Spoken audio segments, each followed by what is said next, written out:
Hey guys, welcome back to my channel. So this is part 68 of the lady that married a man that didn't exist. So this one we've been hearing from Rob's ex-girlfriend, or should I say ex-wife or ex-fiance.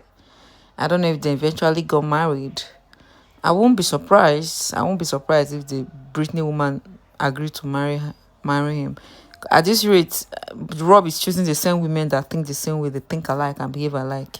So as I am like right now, I'm not even expecting any of them to do anything to save themselves. So yeah, the link to the playlist is in the description for those that may want to start from part one. Let's continue, guys. One of the parts did not upload correctly. Brittany's part 6 of her story. Something happened during the upload. I'm going to go ahead and upload that one now. I am not going to place it in part of the series, but I am going to post that one now for everyone who was confused. Video number 6.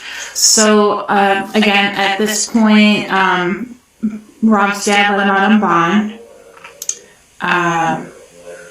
Unfortunately, after this all happened, although my job loved me very much, they did fire me. I was terminated. It was a collective decision. They told me as you're going to be fired, I could resign, and out of respect for the company, I just went ahead and resigned. I created a resignation letter, and I was let go. At this point, with me being out of a job, with Rob, at this point he's also out of a job. He was working with a gentleman up north, just doing like odd contractor things. He had lied to the guy and said that he was a contractor, but like he didn't like know how to do any of this stuff. That's like a whole other thing. But so we were both in this efficiency. I'm pregnant. We have no resources. We have no money. He had told me that he needed money for court, and he made me reach out to my family and my friends and ask them for money, and my excuse to them was, can you please help out Rob? His child needs medication because she's sick.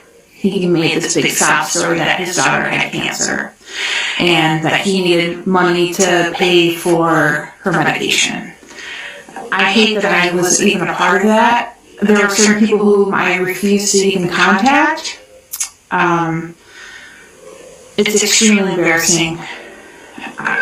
And as like when it resonates in my mind, it's just very foggy. I think intentionally, because there's just certain things that you're not intended to really remember clearly.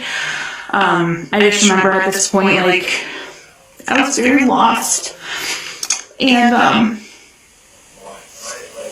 didn't know what to do. Like I was pregnant, and I didn't know what to do. I felt really stuck. We ended up getting kicked out of the efficiency because, of course, any money that I did have, I gave him to pay for rent, and he never paid. So we got kicked out. I have guys, I'm have a lot of questions, but let me just ask this one. You gave that man money for rent first time to go and pay rent. He didn't pay it, and knowing the kind of man he is, why are you still giving him money? Is it that there's something this man does to this people that he raises all what he has done, that they go back to factory set and forget he's not somebody that is responsible? What, you gave him money the first time, the second time, the third time?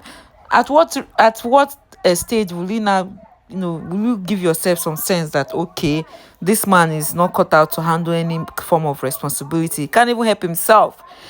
At what point will people start choosing themselves? Because I don't understand. You say any money I give, he never paid rent. Why are you giving him money to pay rent?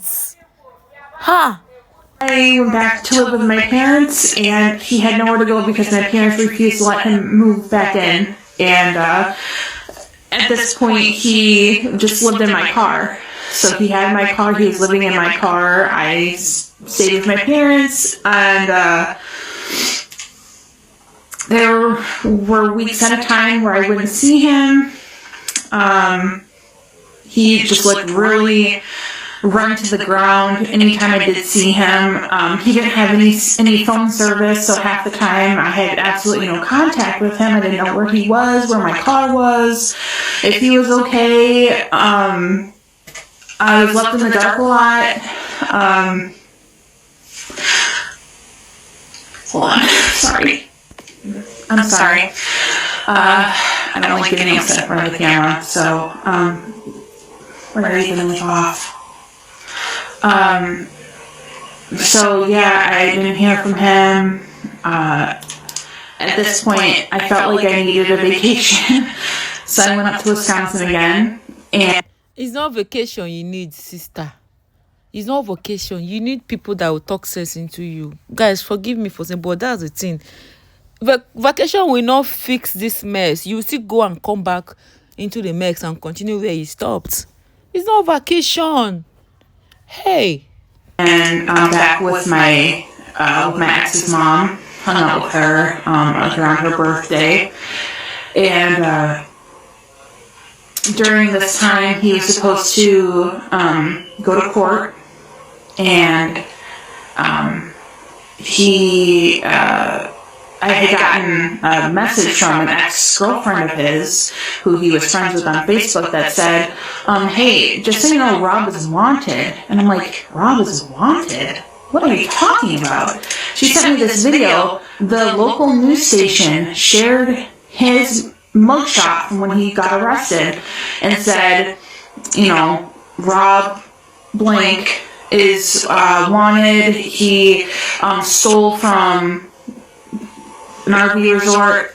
If he had a failure to appear in court, if you know where his whereabouts is, please call, you know, the local county sheriff station. And I was just like, oh my god. So I called him, and I was able to actually get a hold of him. And I was like, yo, like, you're wanted. Did you not go to court? Because you told me that you were going to go. And he's like, yeah, I went to court. I don't understand. Like, there must be some kind of misunderstanding. Let me go ahead and take care of it. So he called me a few hours later and said that he got it all taken care of, but it was just like a misunderstanding. So I just kind of let it be as it was. I continued to enjoy the rest of my vacation and tried to reflect. Just kind of gave myself some me time. And then I came back. Hey, what did I do, guys? I've gone to press something. Forgive me, you. Hey. Part 63 of How I Married a Man That Didn't Exist. You guys want... Guys, we went 68 to... Hey, I've gone to press something. Forgive me, you. The parts did not let him move back in, and during this time he was supposed to go to court. Hey guys, I don't know what I pressed. Okay, but let's continue here. I wanted to just comment on when she said she had time to reflect, and we're like, I wanted to say that reflection did not yield any good result, so it was wasted. Well, forgive me. Let's continue. And I had gotten a message from an ex-girlfriend of his, who he was friends with on Facebook, that said, hey, just so you know, Rob is wanted. And I'm like, Rob is wanted? What are you talking about? She sent me this video. The local news station shared his mugshot from when he got arrested and said, you know, Rob blank is wanted. He stole from an RV resort. If he had a failure to appear in court, if you know where his whereabouts is, please call, you know, the local county sheriff station. And I was just like, oh my god. So I called him, and I was able to actually get a hold of him. And I was like, yo, like, you're wanted. Did you not go to court? Because you told me that you were going to go. And he's like, yeah, I went to court. I don't understand. Like, there must be some kind of misunderstanding. Let me go ahead and take care of it. So he called me a few hours later and said that he got it all taken care of, but it was just like a misunderstanding. So I I just kind of let it be as it was. I continued to enjoy the rest of my vacation, tried to reflect, just kind of gave myself some me time. And then I came back to Florida, and again, still didn't hear from him. The times that I did, I told him, I'm like, hey, I have an interview tomorrow. I need for you to pick me up. Please don't be late. Come get me. He said, don't worry about it. I'm going to come and get you. Like, I promise. He never showed up. This happened 2 or 3 times. It finally came to the point where one morning I had a knock at my door. Like, pow, pow, pow, pow, pow. And I woke up and I was like, whoa, what's going on? I opened up the door, and it was U.S. Marshals. They're like, hi, are you Brittany? And I was like, yes. He's like, is Rob here? And I'm like, no. They're like, well, do you know where he is? And I'm like, no.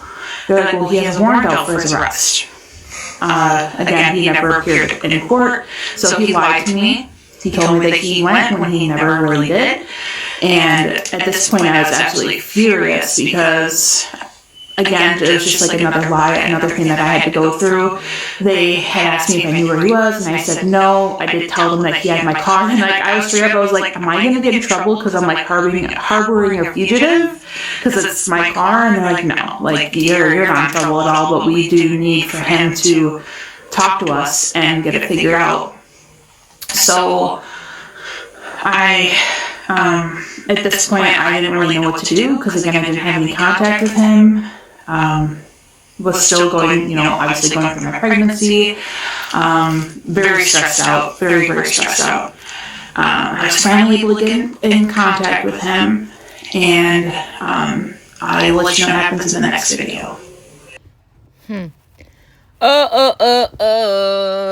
A lot is happening already. You guys remember when I asked that, was she going to break up with this man after he cost her his job and stole from her job?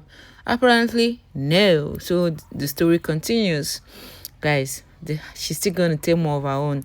See you in part. You guys. See you in part 6 to 9. Don't forget to like and subscribe.